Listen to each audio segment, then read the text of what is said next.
Hi, I'm Marcus with IndieMusicLab.com. So in today's super short tutorial, I'm just going to walk you through my favorite preset that I use with Waves plugin called the GTR Amp. So if you own the GTR plugin from Waves, then this is going to be for you specifically, and I'm going to talk about how I use it to get a thick bass guitar sound. So just to let you know what we're working with here, this is a remake of the song Sweater Weather by The Neighborhood. Sounds like this. Touch my neck, and I'll touch yours. You and those little high-waisted.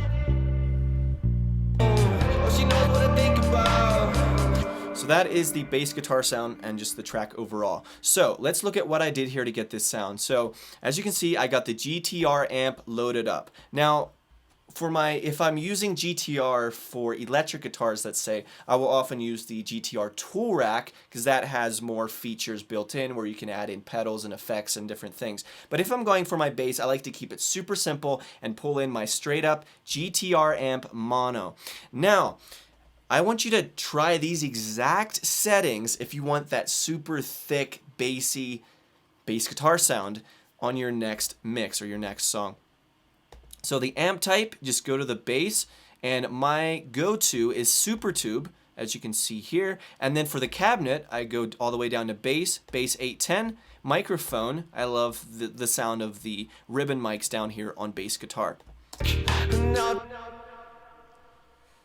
move it to here. Right? So if we switch these to something else,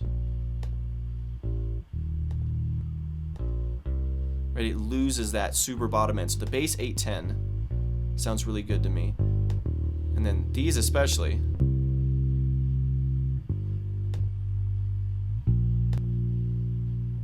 They all sound okay, but Super Tube has that beefier bottom end that I really love. So now what you can do is once you have this, and I turn up the bass here as well, turn up the drive slightly. Well, what you can do now is come up here, and now I'm in Studio One, but you can do this in any DAW, is save that as your default preset.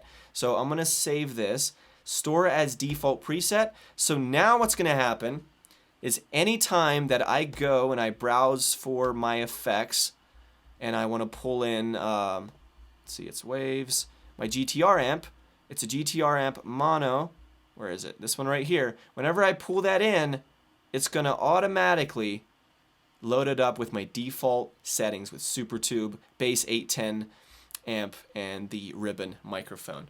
So that's just a little quick tip for getting a super thick, bassy, low-end, beefy, all the fun, amazing, sweet words that we use in music production to make that bass guitar really pop in the mix and to sound good. So I really hope this was helpful. Let's listen to it in context with this mix one more time. With my toes in the sand, use the sleeves of my sweater. Let's have an adventure, head in the clouds, but my gravity center.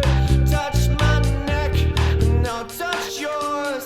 You and those little high-waisted shorts. Oh, she knows what I think about.